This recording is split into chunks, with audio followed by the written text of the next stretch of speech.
आप देख रहे हैं टीचर भी, शिक्षक एवं शिक्षा जगत से जुड़ी बड़ी खबरों के लिए सबसे पहले चैनल को सब्सक्राइब कर ले और शेयर जरूर कर दें। अभी एक और बड़ी खबर आ रही है। रिटायरमेंट तक जुड़ेगा अब अर्जित अवकाश। यह अच्छी खबर है। केंद्र व राज्य कर्मियों को हर साल मिलता है 30 दिन का अवकाश। किसी कर्मचारी का अवकाश 300 दिन होने के बाद नहीं जोड़ा जाता। खबर पंजाब से आ रही है, जहां पंजाब हरियाणा हाई कोर्ट ने रिटायरमेंट तक छुट्टी जोड़ने का दिया आदेश। अपनी अपनी राय। अर्जित अवकाश रिटायरमेंट तक जोड़े जाने का पंजाब हरियाणा हाई कोर्ट का आदेश ऐतिहासिक है। यह देश भर के केंद्र व राज्य कर्मियों के लिए नजीर है। मुस्ताज अहमद महासचिव को वरिष्ठ लेखा परीक्षा अधिकारी संगठन उपार्जित अवकाश का यह बहुत बढ़िया आदेश है। यद्यपि इसे विभागीय अधिकारियों द्वारा सभी संबंधित आम शिक्षकों को यदि सहजता से प्रदान किया जाए तो इस आदेश को 100% सार्थकता सिद्ध हो पाएगी। शिक्षक भी निर्धारित कार्य अवधि के अतिरिक्त कार्य करने में रुचि लेंगे। अमोद श्रीवास्तव, विधि सलाहकार। केंद्र व राज्य कर्मचारियों का अर्जित अवकाश रिटायरमेंट तक जोड़ने का रास्ता साफ हो गया है। पंजाब और हरियाणा हाई कोर्ट के 5 अक्टूबर के फैसला देश भर के लाखों केंद्र व राज्य कर्मियों के लिए नजीर बन गया है। इस आदेश से सरकारी कर्मचारियों में खुशी की लहर दौड़ गई है। दरअसल सरकारी कर्मचारियों को हर साल 30 दिन, 1 जनवरी को 15 जनवरी व 1 जुलाई को 15 दिन का अर्जित अवकाश मिलता है। यदि कर्मचारी अवकाश नहीं लेते हैं तो वह जुड़ता जाता है, लेकिन 300 दिन होने के बाद अब अवकाश जुड़ता नहीं। 300 दिन के बाद यदि कर्मचारी अवकाश नहीं लेते तो लैप्स हो जाता है। इसे नाराज 2 कर्मचारियों ने पंजाब और हरियाणा हाई कोर्ट में याचिका कर दी थी। उनका कहना था कि 300 दिन अर्जित अवकाश होने के बाद लैप्स करना अवैधानिक है। इस पंजाब और हरियाणा हाई कोर्ट ने 300 दिन से अधिक अर्जित अवकाश होने के बावजूद उसे रिटायरमेंट तक जोड़ने का आदेश सुना दिया है। 5 अक्टूबर से आदेश से केंद्र व राज्य कर्मचारी खुश हैं। अर्जित अवकाश अधिक होने पर वे आपात स्थिति में इस्तेमाल कर सकते हैं। तो ये बड़ी खबर आ रही है राज्य और केंद्र के कर्मचारियों के साथ साथ शिक्षकों के लिए भी। सरकार कर रहे हैं नए तरीके से पढ़ाने की पहल। सरकारी स्कूलों के 90% शिक्षकों ने दिखाई है रुचि। 72,000 सरकारी स्कूल किए गए निरीक्षण।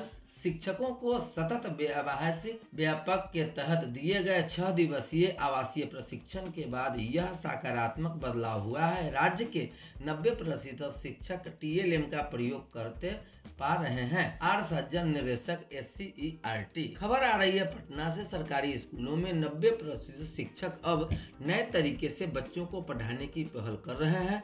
पढ़ाई के दौरान नवाचार का प्रयोग कैसे हो, इसके लिए वे टीचिंग लर्निंग मटेरियल का इस्तेमाल कर रहे हैं। बच्चों को विषय वस्तु पर अच्छी पकड़ बनाने के लिए model, diagram, chart paper, map आदि की मदद से पढ़ाते हैं। इसका खुलासा राज्य शिक्षा शोध एवं प्रशिक्षण परिषद SCERT की ओर से राज्य के करीब 72,000 सरकारी स्कूलों के 1,50,000 शिक्षकों ने सर्वे के तहत किए गए निरीक्षण में हुए हैं। ये शिक्षक बच्चों को नवाचारी तरीके से पढ़ाते हैं ताकि उन्हें समझने में आसानी हो। प्रायोगिक ढंग से पढ़ाने पर बच्चे आसान से किसी भी विषय पर अपनी पकड़ बना लेते हैं। TLM का इस्तेमाल राज्य के 1,36,977 शिक्षक कर रहे हैं। यह बदलाव SCERT द्वारा शिक्षकों को दिए गए 6 दिवसीय आवासीय प्रशिक्षण के बाद हुआ है। ये शिक्षक पाठ्य पुस्तक के विषय के आधार पर TLM का इस्तेमाल करते हैं। वही 10% ऐसे भी शिक्षक हैं जो केवल किताबों से ही बच्चों को पढ़ाते हैं।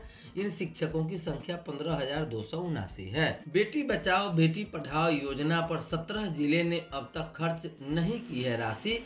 5 से 10 लाख तक की गई है राशि। बेटी बचाओ बेटी पढ़ाओ योजना के अंतर्गत हर जिलों को लाखों राशि दी गई थी। इसमें 20 जिलों को प्रति जिला 10 लाख की राशि दी गई थी। कुल 13 जिलों को प्रति जिला 7.5 लाख और 5 जिलों को प्रति जिला 5 लाख की राशि आवंटित की गई थी।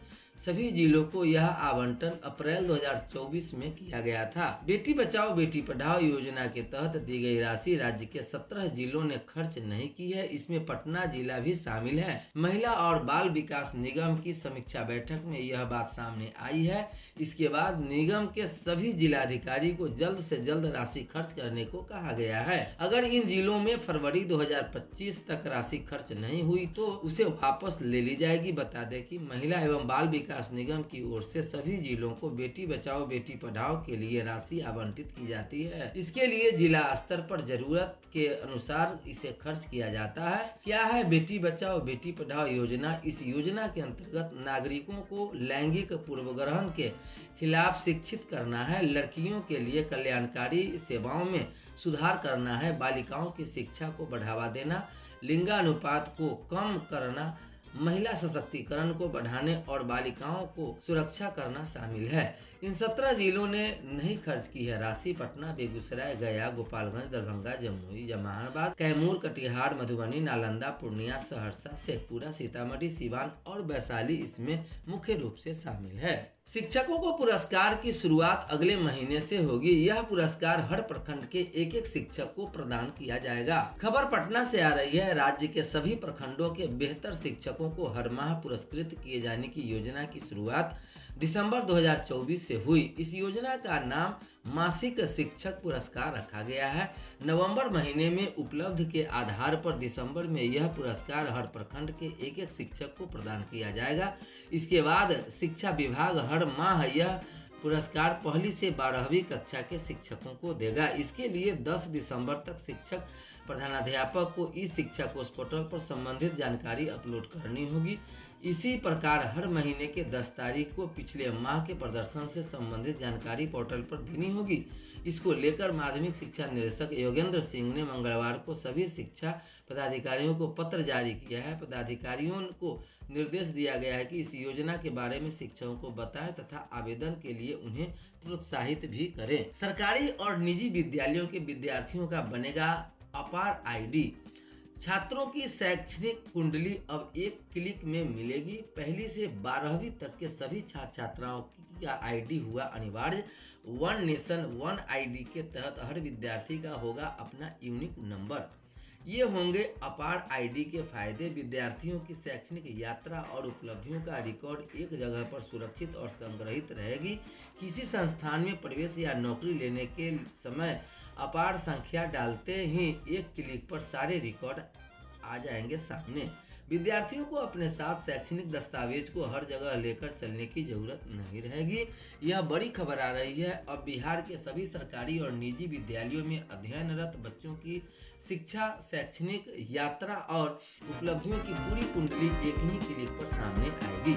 दरअसल स्कूली बच्चों का अपार कार्ड APAAR आईडी बनाने का काम शुरू होगा। 1ली से 12वीं तक के विद्यार्थियों की यह आईडी बनाई जाएगी। स्कूल स्तर पर ही बच्चों को यह जानकारी भी किया जाएगा। इसके तहत हर बच्चे को 12 अंकों का यूनिट नंबर बनाया जाएगा।